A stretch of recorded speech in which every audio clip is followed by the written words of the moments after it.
Moviste el teléfono. Bueno, córrelo, ajá. Buenos días tengan todos hermanos y amigos que nos acompañan. Que la paz, el amor y la gracia de nuestro Señor sea con todos. Amén. Bienvenidos todos. Vamos a comenzar entonces con la asamblea del día de hoy.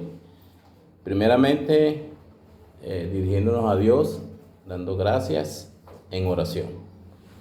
Oremos. Padre Celestial, Padre Eterno, agradecidos, Señor, estamos con usted por habernos dado un día más de vida, por darnos la oportunidad de estar reunidos como iglesia para seguir alabando su nombre. Venimos con el firme propósito, Señor, de honrarle como usted se merece. Esperemos pues que este servicio sea acorde a lo que usted ha pedido a través de su palabra. Por nuestra parte, esperemos que todos tengamos, como siempre, la reverencia y el carácter propio de este momento. Gracias, Señor, por traer los hermanos con bien. Gracias por darnos la oportunidad también a nosotros de que podamos tener salud y estar siempre dispuestos a obedecer su palabra. Esperemos pues que todo salga bien, que su presencia nos acompañe y que todo sea como siempre de acuerdo a su voluntad. Esto se lo pedimos, Señor, en el nombre de su Hijo, nuestro Señor Jesucristo. Amén. Amén. Bueno, como ustedes saben, nuestro hermano Richard es nuestro invitado junto con la hermana Fanny. El hermano Richard está a cargo del sermón del día de hoy. Como siempre, hermanos, yo sé que sí, es la actitud que hemos tenido siempre, la de estar atento a las predicaciones. Bueno, hermano Richard, tiene su momento. El Señor le acompañe en su exposición.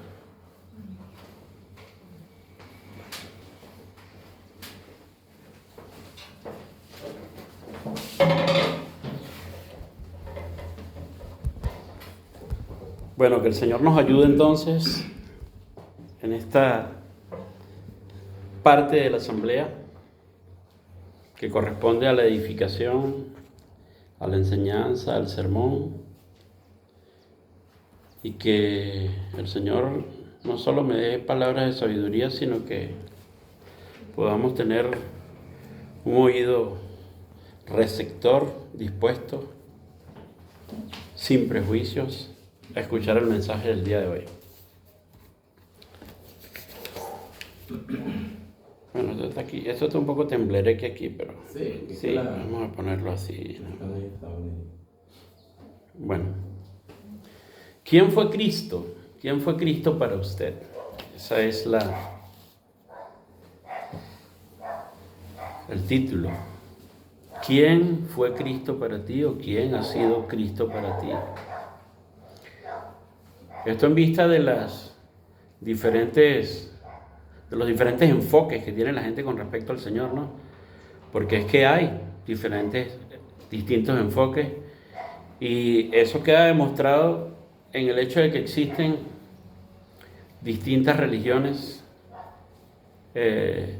con diferentes doctrinas y diferentes apreciaciones hacia lo que es la deidad, lo que es la conformación de la deidad. Nosotros entendemos por las Escrituras que la palabra deidad engloba a tres personas, ¿no? Juntas, tres personas, el Padre, el Hijo, el Espíritu Santo. Es la visión que tenemos nosotros. Digo nosotros porque no todo el mundo tiene esa visión.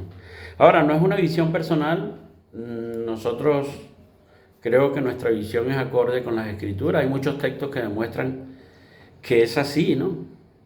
No, el tema de hoy no es que se refiera a la deidad per se. No vamos a hablar de la deidad, de cómo está conformada, que si Cristo es Dios, el Espíritu Santo, el Padre también. No vamos a hablar de eso. Vamos a hablar de Cristo. ¿Quién fue Cristo? ¿Quién fue Cristo? ¿Quién ha sido Cristo para usted? ¿Cómo ve usted a Cristo? ¿Qué representa Cristo? ¿Qué representa su nombre cuando usted piensa en Cristo? Bueno, entonces, entendiendo que existen diferentes creencias, sobre la persona de Jesús y sobre todo quién fue realmente y lo que significó su presencia acá en esta tierra. Yo cada vez que estoy en la calle predicando, Jesús, cuando estamos en la calle predicando, vemos la necesidad de hacerle entender a la gente lo que Cristo vino a hacer a esta tierra. O sea, por qué estuvo en esta tierra, quién fue en esta tierra, cómo lo miraron en aquel tiempo, en el primer siglo, qué era para la gente Jesús o quién era para la gente Jesús. Y lo que hoy sigue siendo para nosotros que somos cristianos. Entonces, para algunos, en el pasado fue simplemente un hombre. Hoy día también para algunos que leen la historia bíblica o que simplemente escuchan referente a Jesús, fue simplemente un hombre altruista que atendía a los necesitados o enfermos, algo así como José Gregorio Hernández, simplemente. Sí, él estuvo por allí, hizo el bien y Jesús era llamado el siervo de Dios. Bueno, hoy hay un hombre, ¿verdad?, que los católicos también le llaman el siervo de Dios y quieren de alguna manera ponerlo al nivel de Jesús, ¿no? Jesús, que vivió haciendo el bien, sanando a los enfermos y todo lo demás. Hoy día la religión popular hace el esfuerzo por crear figuras humanas que también se han visto con la misma importancia o dentro del mismo rango o jerarquía que representaba Cristo Jesús. Y otra creencia dice que fue solo un profeta de Dios. Por lo menos los que practican el judaísmo, la religión judía, ellos dicen que, bueno, sí, por ahí estuvo Jesús, pero no le dan jerarquía de Dios, sino que dicen fue solo un hombre que vino a traer un mensaje de Dios, un profeta. Tuvo su tiempo, sí fue de nivel importante, pero más nada. Para ellos no fue Jesús parte de la deidad, simplemente fue un hombre que trajo un mensaje del Padre a los hombres. Otros piensan que fue un impostor, fíjense ustedes. Otros piensan que fue un impostor queriendo engañar a la gente, diciendo él que él era el ungido, el Mesías, ¿no? Ese Mesías profetizado en el pasado, en el Antiguo Testamento, cuando Jesús irrumpe en el Nuevo Testamento, en esa sociedad del Nuevo Testamento, a él se le calificó como un impostor, porque es que era imposible que aquellas personas que esperaban al Mesías, ese Mesías que fue anunciado en el pasado como un rey, ¿sí?, algo apoteósico tenía que suceder cuando llegara ese rey que iba a transformar la situación política, económica y social de la nación judía. Bueno, era imposible que ese personaje que vivía al lado, en la esquina, allí, que era el hijo del carpintero, que era familia de unos carpinteros, el que se la pasaba arreglando la silla o las puertas de los vecinos, ese fuera el Mesías. No, ellos no podían aceptar que el Mesías fuera él. ¿Por qué? No, pero es que no es posible. El Mesías es un rey. El Mesías que estamos esperando es un rey que viene a resolver los problemas. Por eso cuando Jesús dijo, yo soy el Mesías o yo soy el Hijo de Dios, nadie le creía. No, este es un loco, este es un impostor. Y a veces yo me pongo en el lugar de esa gente sin ningún tipo de entendimiento de las profecías. Yo digo que, bueno, tal vez a lo mejor nosotros hubiésemos tenido esa posición si hubiésemos entendido las Escrituras como las entendieron aquellos. Y la cuestión es que había una carencia de análisis de las Escrituras, y es por eso que Jesús le decía siempre, estudien las Escrituras, escudriñen las Escrituras, porque ellas dan testimonio de mí. Allí en esas Escrituras se habla de mí, yo aparezco allí. Pero ellos no, ellos, la necesidad que les apremiaba era la de un personaje con poder político, poder económico, ¿sí?, que tuviera influencia en la sociedad.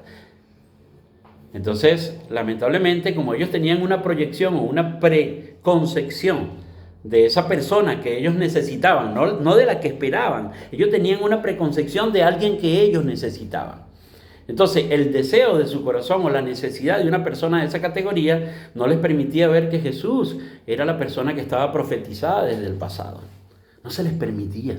O sea, su mente prejuiciosa y limitada no les permitía ver en la persona del carpintero de la esquina, del hijo de los carpinteros, de esa persona humilde, no les permitía ver que ese era el Mesías, el Hijo de Dios. Era difícil la cosa, ¿eh? Entonces, yo no justifico a los judíos, claro, ellos debieron haberse dedicado a un análisis profundo, un estudio profundo de las Escrituras.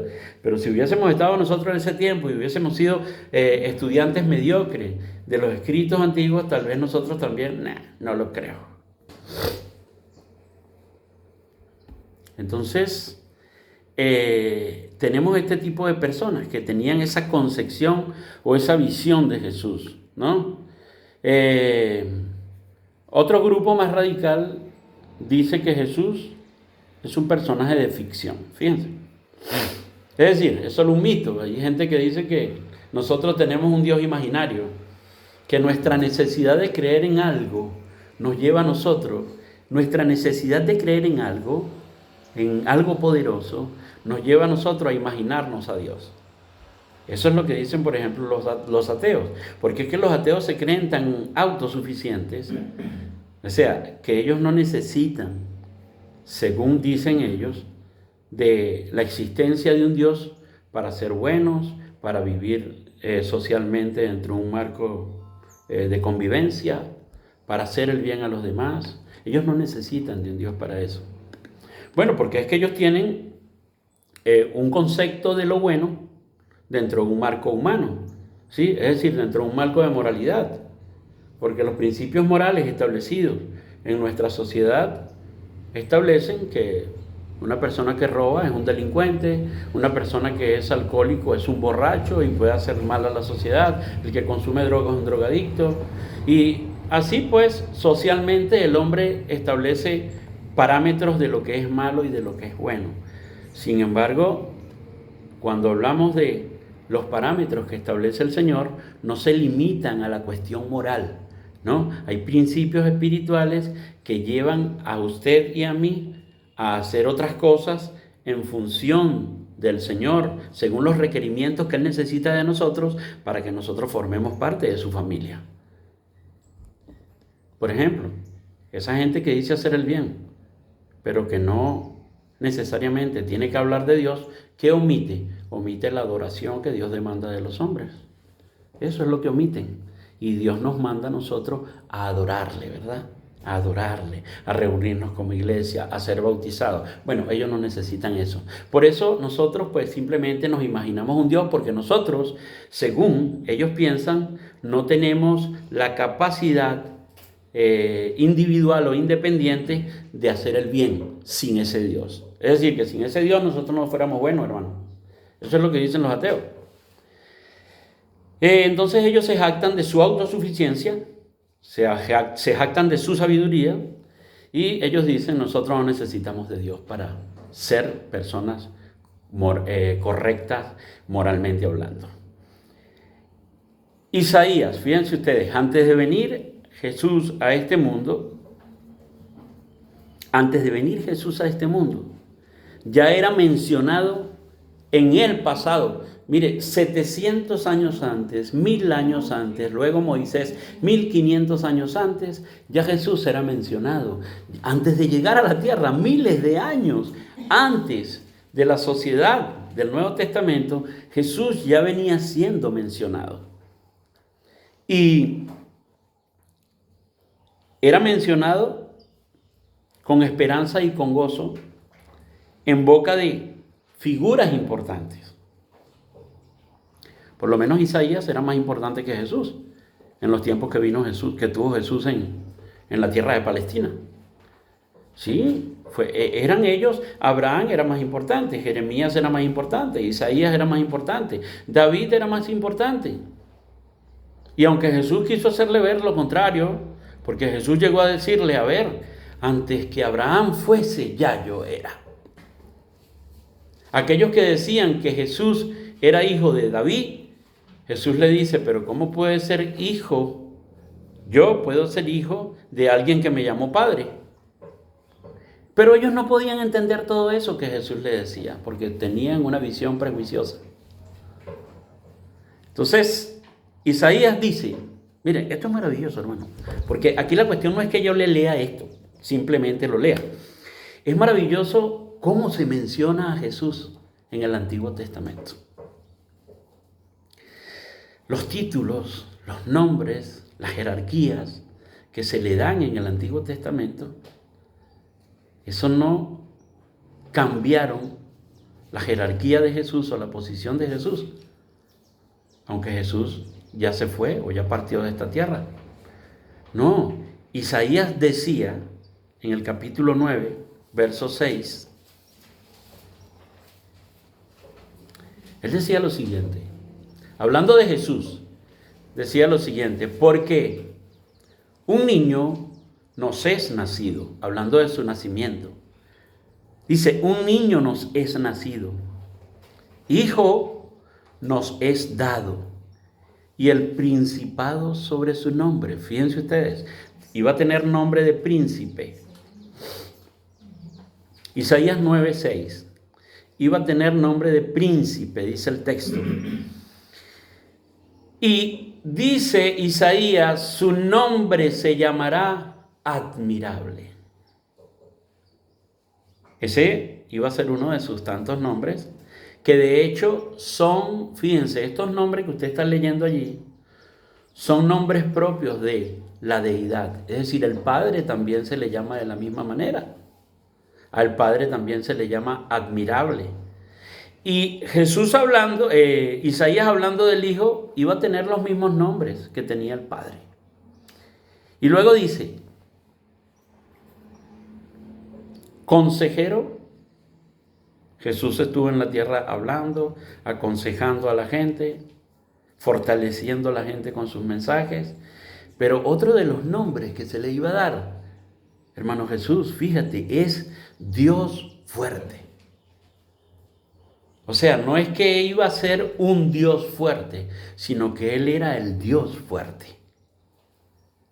Jesús, ese mismo, que la gente no tuvo la apreciación exacta, correcta, cuando estuvo entre ellos, no entendieron el privilegio que era de tener como vecino, aunque era un carpintero, a ese personaje, no entendieron ese privilegio, sino que lamentablemente lo rechazaron por ignorancia.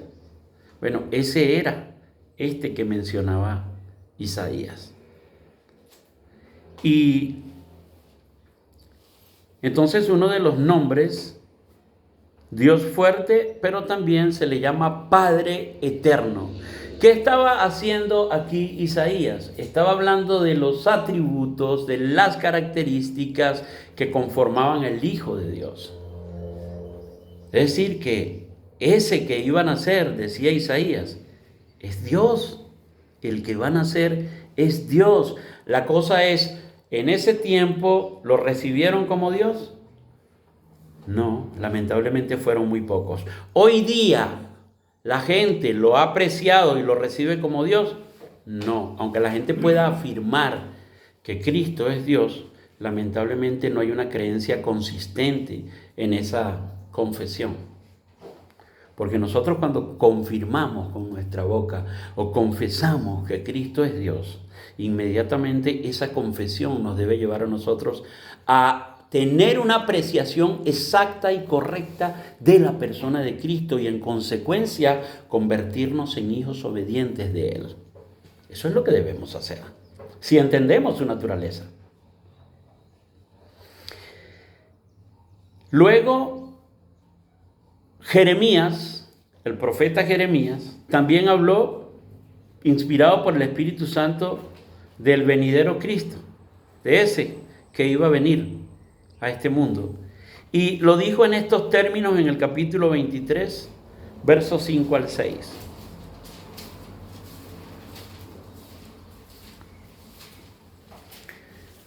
Él dice, he aquí vienen días, dice Jehová, aquí está hablando Jeremías por inspiración divina,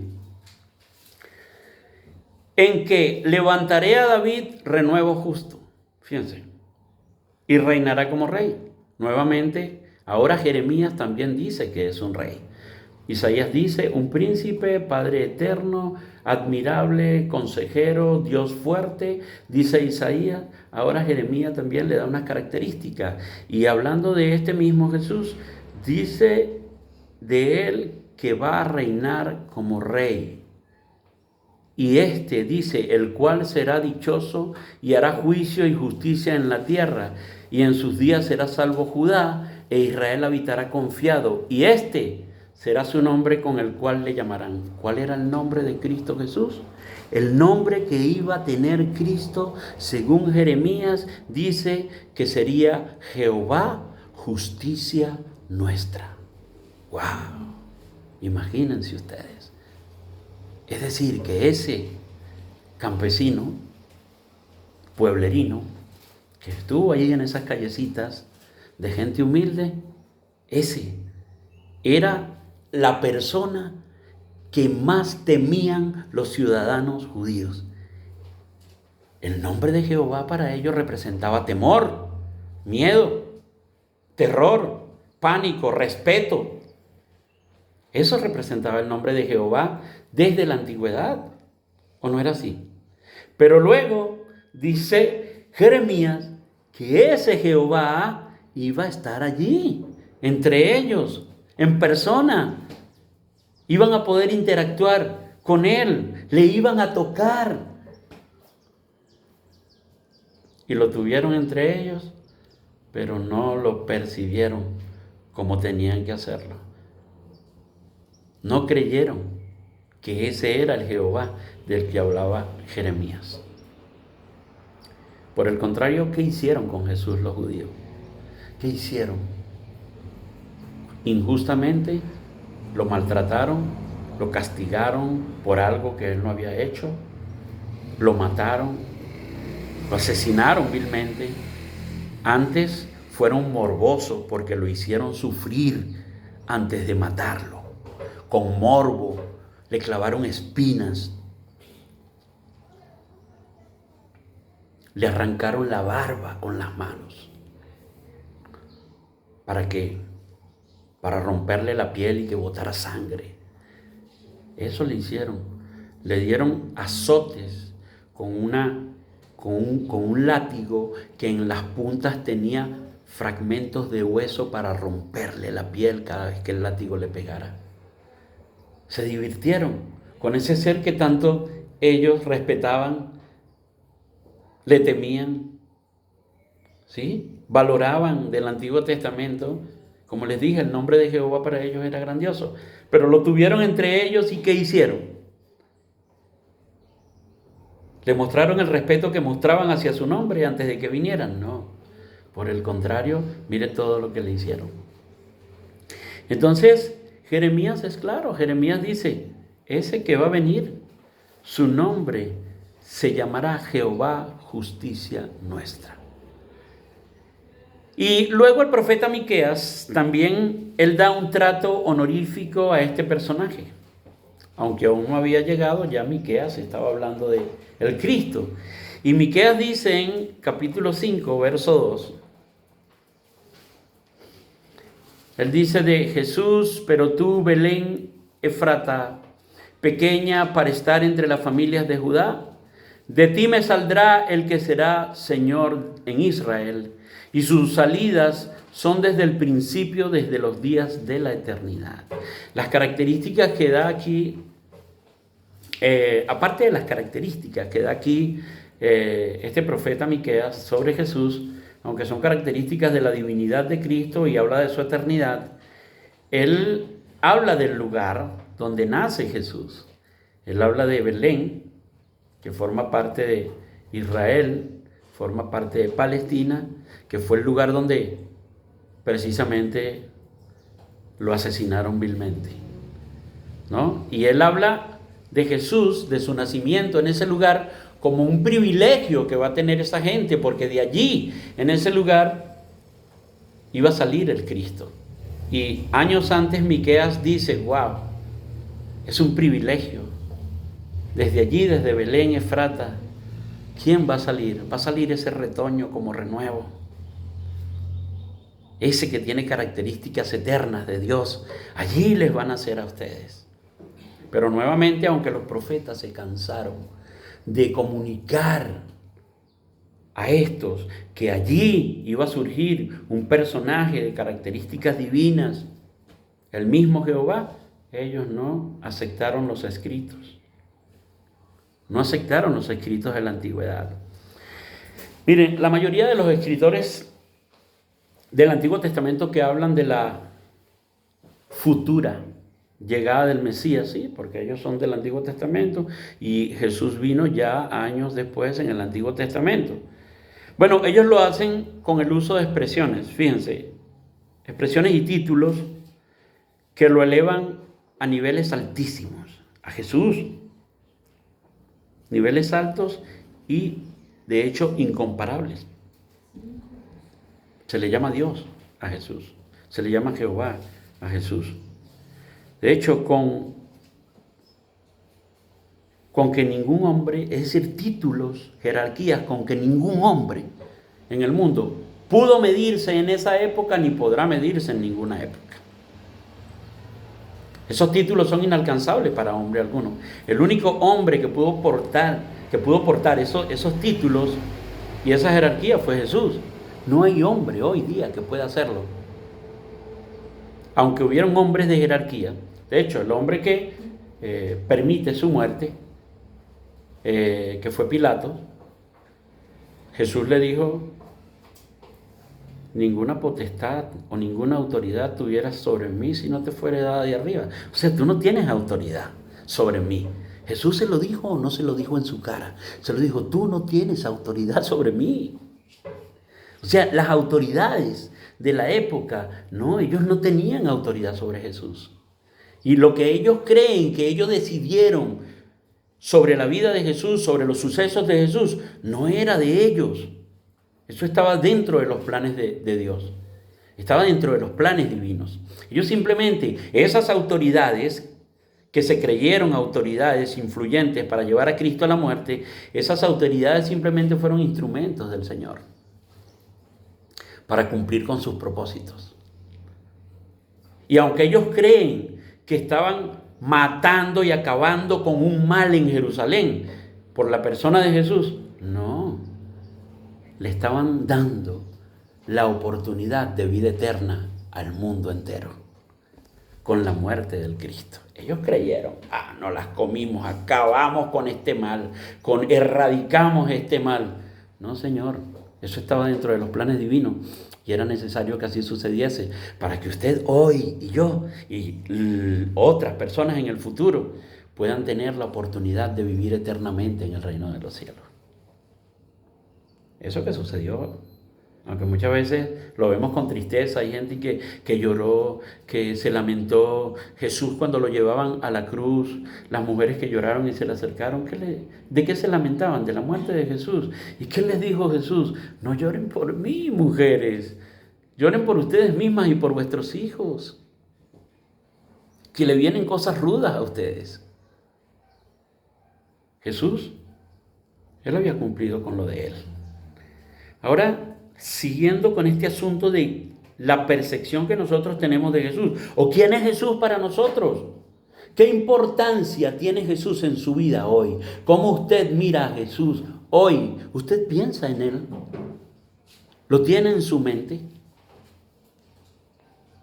ha analizado su persona, su obra, sus hechos en el pasado, lo que hizo por usted. ¿Ha meditado en eso? Pues si no lo ha hecho, bueno, que comience a hacerlo. En la mente del pueblo judío estaba la proyección de una majestad poderosa, fíjese, con un ejército superpoderoso y un gobierno de prosperidad económica que jamás había existido. ¿Cuál era el problema de los judíos? Que ellos esperaban era eso. Ellos querían solucionar sus problemas políticos, económicos, sociales. Ese era el asunto de ellos. Ellos necesitaban resolver ese problema. ¿Usted cree que esa postura es distinta a la que tienen los hombres hoy? ¿Qué esperan los hombres hoy? Por lo menos en la política nacional.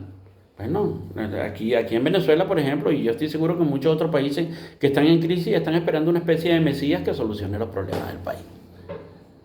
Porque es que la gente no piensa en salvación, la gente no piensa en espiritualidad, la gente no piensa en eternidad. La gente ni siquiera piensa en que se va a morir o se puede morir dentro de una hora. No, la gente quiere solucionar los problemas económicos, sociales y políticos.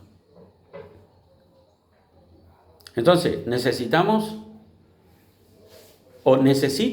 la gente, no una persona que venga a hablarles de la necesidad de perdón de sus pecados y de la necesidad de solucionar sus problemas con Dios para vivir eternamente en el reino de los cielos, sino de la necesidad de que les resuelva sus problemas económicos. Eso es el problema de la gente. ¿O usted cree que nosotros no vemos eso cada vez que salimos a la calle a predicar? Mire, nosotros ayer salimos a predicar, hermano, y antes me daban ganas de llorar, ya no. Me daban ganas de llorar cuando me sentía ignorado, que la gente no me paraba. Y había uno solo por allá que me estaba escuchando. Y yo ahí botando a todo pulmón mis fuerzas ahí y gritando. Y bueno, tienen que arrepentirse que Jesús... Y bueno, a veces decía, oye, la gente va a creer que yo estoy loco. Nadie me para. Pero yo dejé de sentir lástima por mí y comencé a sentir lástima por ellos. Porque son ellos los que son dignos de lástima. ¿Sabe qué sucedió después? Llegaron unos muchachos a armar una cosa de joropo ahí, que iban a tener una presentación. Todavía no habían armado los cajones y ya estaban rodeados de gente. Yo le dije, Jesús, ¿estás celoso? Jesús me dijo, ¿sí se fijan? ¿Sí se fijan los intereses de la gente? Los intereses de la gente están enfocados en cosas que les distraen, que les complacen, que les satisfacen, pero no quieren saber de Dios. Y es por eso que en el día del juicio el Señor va a hacer juicio, dice la palabra, sin misericordia. Porque la misericordia está ahorita. ¿Qué misericordia va a tener el Señor en el día del juicio? No, la misericordia es hoy. La está teniendo cada día. Pero si el hombre no se arrepiente, pues lamentablemente en el día del juicio va a haber juicio sin misericordia. Y allí será el lloro y el crujir de dientes. La gente va a lamentarse y va a suplicar perdón. Va a clamar misericordia.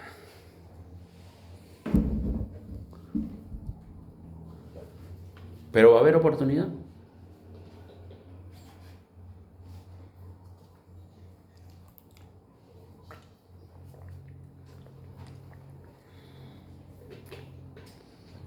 Bueno, entonces,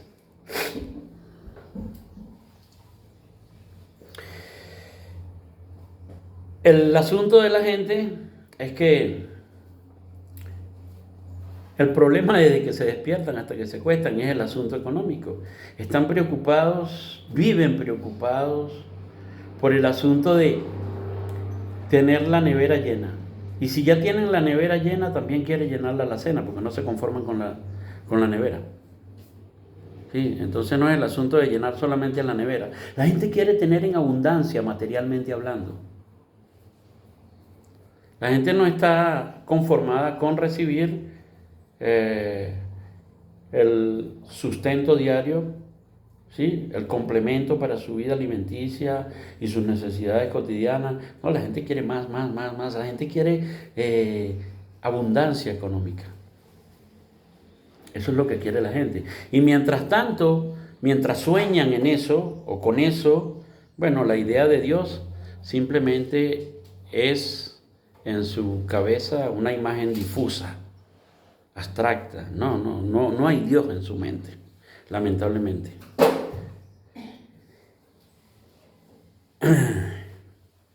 Bueno, entonces es por esta concepción anticipada de el Mesías que cuando vino Jesús les trajo decepción a muchas personas. al escuchar al hijo del carpintero del pueblo, llamado José, y a una humilde mujer llamada María, decir, yo soy el Hijo de Dios, y decir cosas como, el Padre y yo, uno somos. Va, este está loco. Dice, no, este se volvió loco. O sea, le llamaron loco a Jesús, porque él decía, el Padre y yo, uno somos. Antes de que Abraham fuera, yo soy. ¿Qué trataron de hacer con Jesús cuando decía estas cosas? Trataban de matarlo, porque decían que era un impostor. Trataron de asesinarlo. Y sus mismos apóstoles, miren, escucha esto, sus mismos apóstoles, aunque creyeron a Jesús, le siguieron, le sirvieron, y en sus corazones estuvo siempre albergada la esperanza de liberación de Israel del cautiverio romano. Ellos tenían, aunque ellos creyeron en Jesús, en sus corazones siempre estaba esa idea de libertad o ese anhelo de libertad del cautiverio romano. Ellos nunca dejaron de lado esa esperanza. Y ellos de hecho pensaron que en la persona de Jesús estaba la realización de ese sueño. Sus apóstoles. Y usted dirá, pero sus apóstoles también. Sí, sus apóstoles también. Ellos tenían esa idea de que Jesús venía a establecer un reino terrenal. Aunque ellos sabían que era el hijo del carpintero, de María, así le llamaban. O sea, era el del pueblo. Bueno, ellos pensaban en algún hecho mágico, sobrenatural, que iba a causar que Jesús asumiera un reinado en Jerusalén. Claro, lo vieron hacer milagros. Estuvieron allí con él. Por eso estaban esperanzados en que realmente Jesús viniese a solucionar esos problemas. ¿O ustedes no se acuerdan allí en Hechos capítulo 1, verso 8, cuando se le pregunta en el capítulo 1, ¿y cuándo vas a establecer el reino a Israel? Jesús, antes de partir, los discípulos creían y tenían albergada esa esperanza. Jesús les dio una respuesta un poco allí, sin mucha explicación. Les dijo, no les toca a ustedes saber los tiempos ni las sazones que el Padre ha puesto en su sola voluntad. Jesús estaba hablando de un reino, pero ellos estaban creyendo en otro reino. Ellos tenían en mente otro reino. Y después, cuando vino la inspiración del Espíritu Santo, fue que ellos entendieron que el reino de Jesús no tenía nada que ver con la solución de un problema político, social y económico en Palestina, en Jerusalén, en Israel. No tenía nada que ver con eso. Miren,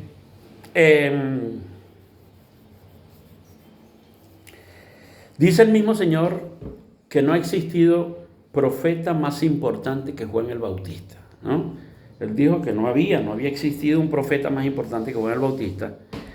Y es este profeta, Juan el Bautista, del Nuevo Testamento, quien dice de Jesús que es mayor que yo. Mayores que yo. O sea, Juan el Bautista, según Jesús, era el profeta más grande y no ha habido ni habrá un profeta más grande que él. Eso es lo que dice Cristo.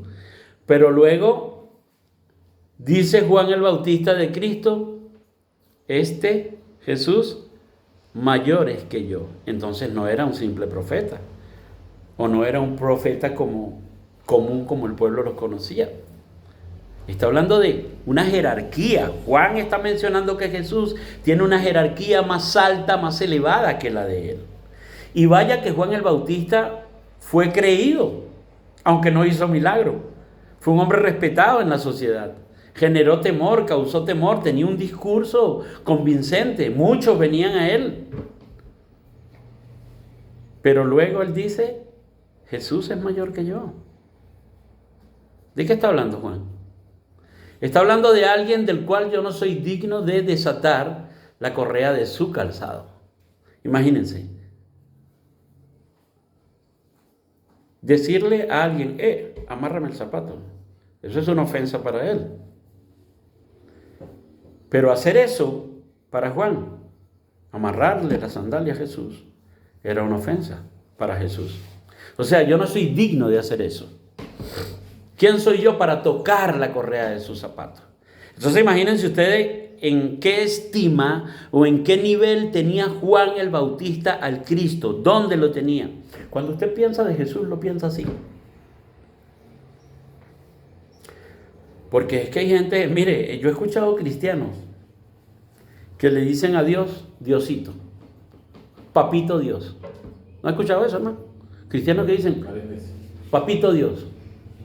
Bueno, ¿y qué es eso? ¿Es acaso que el Señor ha jugado metra contigo?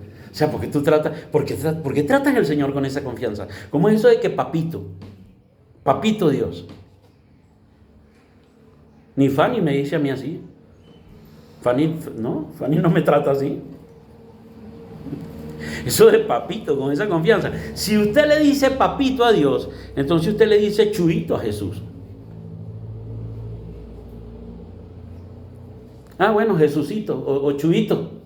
Imagínense, hablarle a la deidad con esa confianza. Esa es la apreciación y el enfoque y la confianza que tú le tienes al Señor, de tratarlo como, o sea, igualarse a Él. Un igual a ti. Entonces, esos hermanos que se expresan así de la deidad, lamentablemente no tienen un respeto hacia la autoridad divina. Estamos hablando de Dios, hermanos. Esos hermanos que le dicen papito o Diosito al Dios grande, poderoso y eterno, si estuviésemos en los tiempos de la antigüedad, lo fulmina con fuego del cielo, por lo menos, a alguien que lo trate así, porque eso es un irrespeto a la deidad. Entonces, ¿cómo o qué enfoque tiene usted de Jesús hoy día? ¿Cómo mira usted a Jesús? ¿Usted cree que usted puede seguir mirando a Jesús así como lo miraron los judíos y tratarlo como lo trataron los judíos? ¿Cómo miramos nosotros a Jesús? ¿Qué estima, qué valor le estamos dando?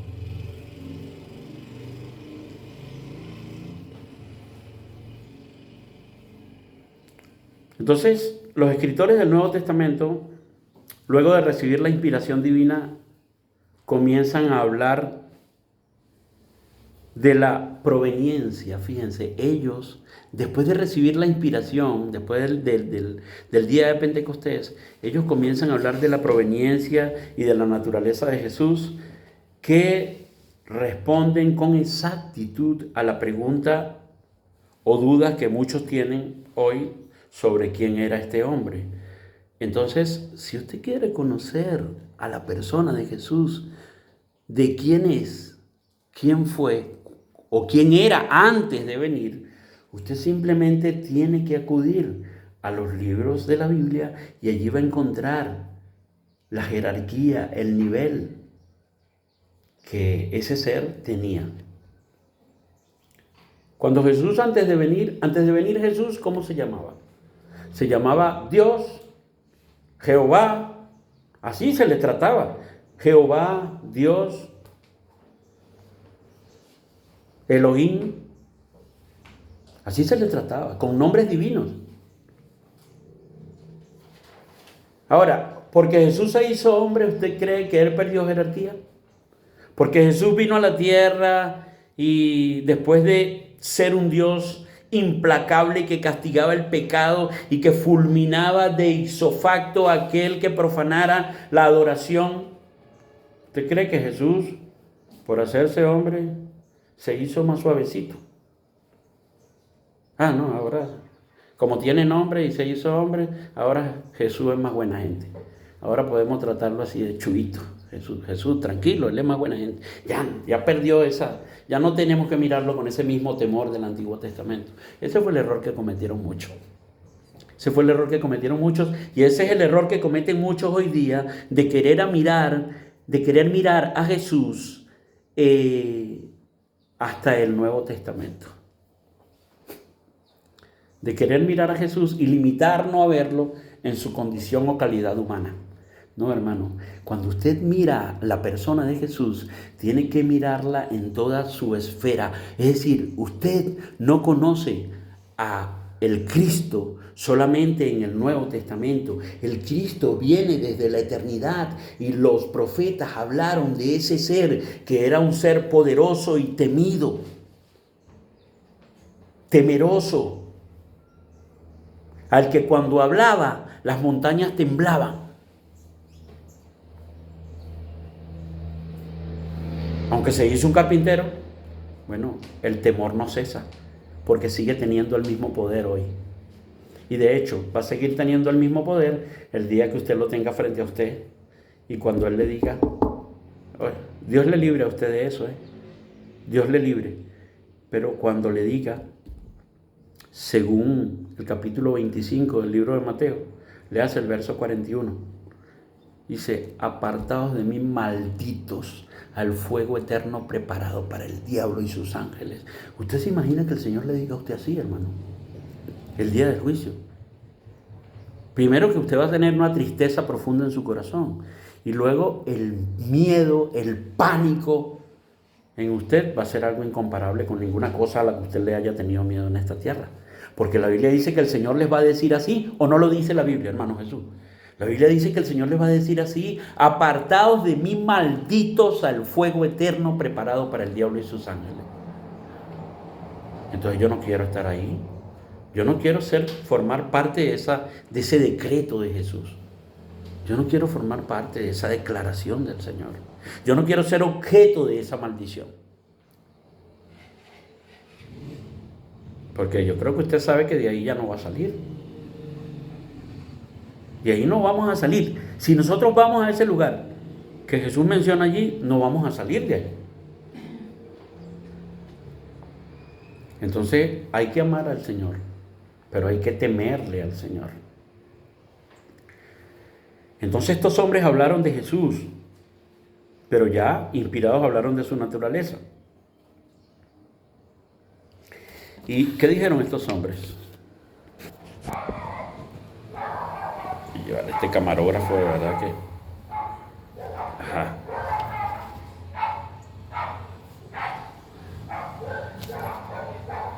El apóstol Juan, miren, ya vamos a ir terminando, como dentro de media hora ya creo que ya terminamos. Ya. Fíjense, ¿qué dice el apóstol Juan? El apóstol Juan dice, en el principio era el verbo, capítulo 1, verso 1. Mire, Juan habla de Cristo y dice, en el principio era el verbo. ¿Cuál principio? Cuando Juan dice en el principio, ¿ustedes creen que el principio de que se habla aquí, ¿qué es? ¿De su nacimiento? No. El contexto habla de la creación de todas las cosas. Mire, y dice, en el principio era el verbo, se le llamaba el verbo, la palabra, el verbo. Dice, y el verbo era con Dios. Noten que la palabra con es junto con Él. No es que eran la misma persona con distintos nombres, no. Eran dos personas distintas con la misma esencia, eso sí. Entonces, aquí se habla de que Cristo en el principio de la creación estaba con el Padre y con el Espíritu Santo. Dice, y el verbo era con Dios. O sea, Cristo formaba parte de ¿qué? De la deidad. Era parte de la deidad, de la divinidad. Entonces, esa persona que estuvo allí en Palestina en el primer siglo, Juan está diciendo, a ver, miren, la esencia de este ser es que era con el Padre, con el Espíritu Santo, igual a ellos, y era Dios. ¿Por qué Juan tiene que decir todo esto? ¿Por qué Juan declara todo esto? Porque cuando vino a la tierra lo rechazaron, lo menospreciaron y no lo aceptaron como tal. Y Juan les está diciendo ahora a todos, a ese que ustedes despreciaron, menospreciaron, no valoraron, bueno, él estuvo en la creación, formaba parte de la deidad. Y él sigue diciendo, mire, el verso 2 dice, el verso 1 termina diciendo, y el verbo era Dios. El verbo era Dios. tajante. Cristo era Dios. Y luego dice, este era en el principio con Dios. Estaba junto con Él. Y lo maravilloso, todas las cosas por Él fueron hechas y nada de lo que ha sido hecho fue hecho sin Él. Cristo es el creador. Cristo, Jesús, ese que estaba allí en Jerusalén, no solamente hacía silla, puertas y mesa. No, creó todas las cosas. Hizo todas las cosas. Creó el universo. Para los que creían que solo trabajaba con madera, martillos y clavos. Hizo el universo. Ellos no tuvieron esa visión, pero usted sí, hermano. Estamos a tiempo de tener la visión correcta. Nosotros estamos a tiempo de ordenar nuestra mente en cuanto a la apreciación de la persona de Cristo. Verlo en toda su faceta sin un ápice de disminución de su jerarquía. ¿Sí me voy a entender? Es decir, usted véalo antes de venir. Luego véalo como hombre. Luego véalo morir. Pero luego véalo ascender. Ahora, aprécialo como el que estamos esperando. Pero en todas sus facetas, no lo vea minimizado. En todas sus facetas es el mismo Dios del Antiguo Testamento. En todas sus facetas es el mismo Dios creador de todas las cosas. En todas sus facetas es ese Dios implacable y de juicio que va a juzgar a los hombres. En todas. Entonces, no porque Cristo fue hombre, usted crea que era como usted.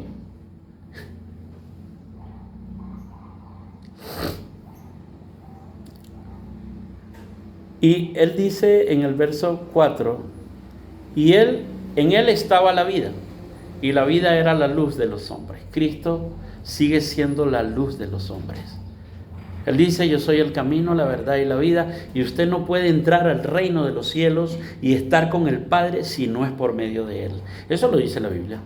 Nadie viene al Padre o va al Padre si no es por mí, dice Cristo.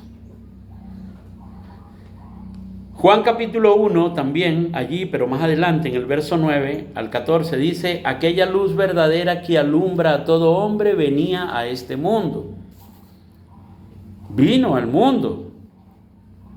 En el mundo estaba, dice el texto, y el mundo por él fue hecho. Nuevamente, Cristo es el creador del mundo. Dice, pero el mundo no le conoció. No forme usted parte de esos que no le conocieron. Conózcalo. Si no lo ha conocido bien, métase allí en el Nuevo Testamento. Y allí esos escritores se lo presentan con claridad, con todas sus características. Usted lo va a conocer. Métase allí, métase y aprenda sobre Jesús. ¿Quién fue Jesús?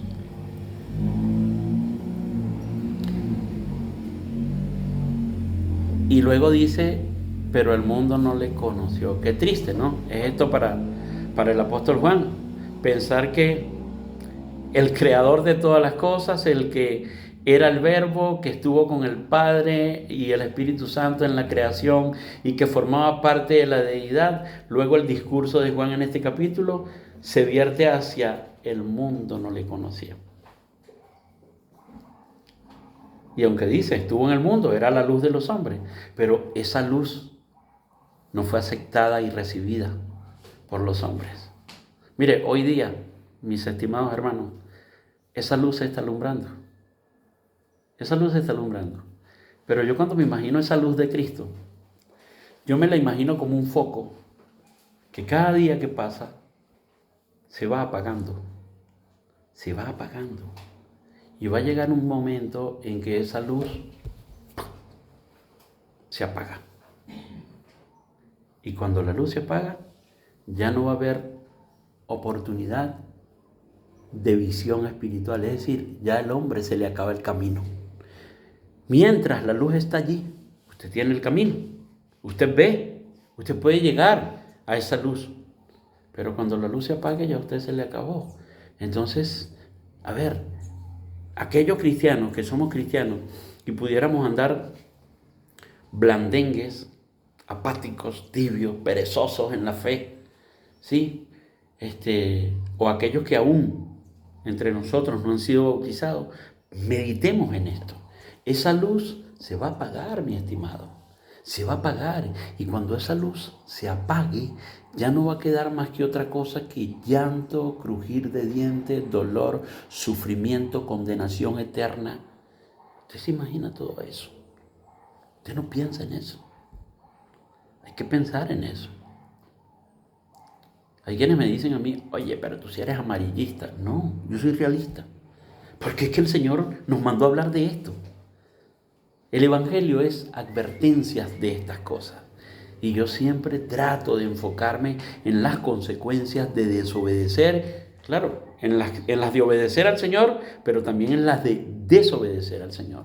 Porque hay consecuencias. Si usted obedece al Señor y usted cumple con sus parámetros, usted va a vivir eternamente feliz y dichoso, con gozo, en la presencia de Dios. ¿Sabe por cuánto tiempo? Por toda la eternidad. Cuente, a ver si usted puede contar ese tiempo. Pero si no lo hace, usted va a sufrir, a llorar y a padecer también por toda la eternidad. Cuente, a ver si usted puede contar ese tiempo. Yo siempre les he puesto como hermano algunos ejemplos, porque en la iglesia hay hermanos que han padecido dolores de cabeza, dolores de oído, dolores de muela, ¿no? Y entonces a veces tomo eso como ejemplo para dar una enseñanza y les digo, bueno, a ver, los hermanos que han padecido eso, cuando les duele una muela, a veces les provoca como arrancársela, quitársela y acabar de una vez con ese dolor. Bueno, los que están aquí no sé si han padecido eso, yo lo he padecido.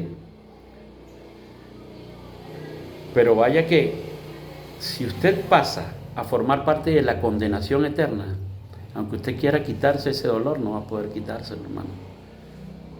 Ahí no va a haber médico que le saque una muela, no va a haber bombero que apague el fuego. No. Ahí no va a haber nada de eso. Entonces por eso yo siempre animo a mis hermanos a buscar la perseverancia, la constancia, sí, la espiritualidad. Y bueno, el texto dice que aquella luz verdadera que alumbra a todos los hombres venía a este mundo, en el mundo estaba y el mundo por él fue hecho, pero el mundo no le conoció. A lo suyo vino y los suyos no le recibieron. Pero a todos aquellos que le recibieron, ¿qué recibieron? Recibieron la potestad de ser hijos de Dios.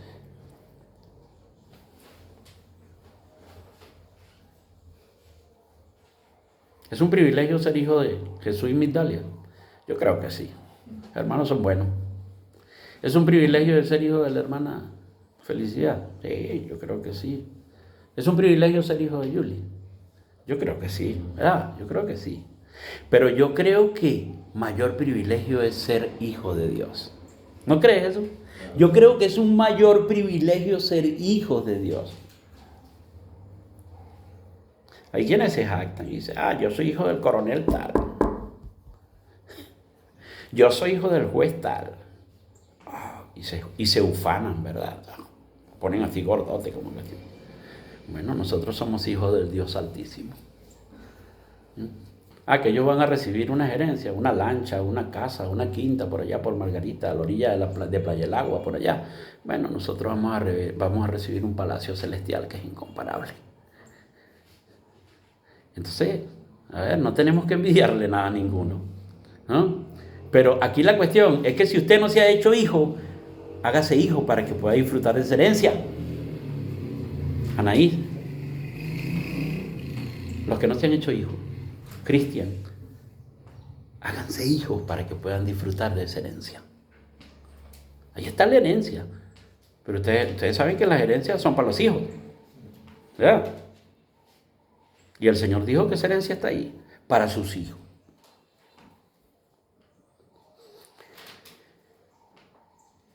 Entonces, conclusión, es probable que hayan personas, y entre ellos creyentes, que miren a Jesús con el mismo desdén, como lo miraron sus vecinos, y como lo miran los que tienen creencias distorsionadas de la persona de Cristo. Es decir, el judaísmo, el gnosticismo, los testigos, etc. Ellos tienen sus creencias y ya, yo a veces digo que, wow, mira, cómo cuesta sacarlos de esa posición, de esa creencia. Aunque uno trata y habla con ellos, pues ellos tuvieron esa formación, ¿verdad? Y ellos dijeron en sus corazones, nadie me va a convencer. Así me dijo alguien una vez, tú a mí no me vas a convencer. Ah, bueno, váyase para el infierno, pues. Usted es libre de elegir. Y todas estas personas, ¿verdad?, que tienen esa visión. Entonces, hay que entender que Cristo, como los apóstoles creyeron, no es un rey terrenal. No, el Señor no tiene interés en un reino terrenal. Si a usted le gusta vivir en esta tierra, váyase desentendiendo de esa idea, hermano, que esto no es para usted. Nosotros somos de paso en esta tierra. Entonces, nuestra ciudadanía es celestial y yo me siento orgulloso de tener una ciudadanía, de tener documentos celestiales. Entonces, Juan 18:36, Jesús dice algo maravilloso aquí. Jesús dice y aclara, Él dice, mi reino no es de este mundo. Dice, si mi reino fuera de este mundo, mis servidores pelearían para mí, para que yo no fuera entregado a los judíos. Pero, nuevamente repite, pero mi reino no está aquí. Así que hay evangélicos que tienen la idea del reinado milenial, o el premilenio, es que le llaman, ¿no, Jesús? Que son mil años en la tierra antes de que, en definitiva, Jesús se los lleve a todo al cielo. Bueno, esa es una idea rara, ¿verdad? Una idea totalmente antibíblica, ¿no? El Señor no va a establecer un reino aquí de 1000 años. El Señor nos ofreció un reino celestial. De eso es lo que hablan los apóstoles y de eso fue lo que habló Jesús. Entonces hay un malentendimiento de Apocalipsis capítulo 20 que usan ellos para establecer una doctrina de que Jesús viene para acá a reinar. De hecho, en Jerusalén, ellos tienen una idea judaica, como los judíos. Ellos dicen que Jesús va a reinar en Jerusalén. Pero eso es una idea extraña a las Escrituras. El Señor nos prometió un reino celestial. Entonces yo les invito a que ese día en que nosotros vayamos a heredar el reino, yo les invito, Ana, muchachas, Cristian, les invito a que nos acompañen ese día a recibir ese reino juntos, a que estemos todos juntos allí y recibamos ese reino. Bueno, que el Señor les bendiga.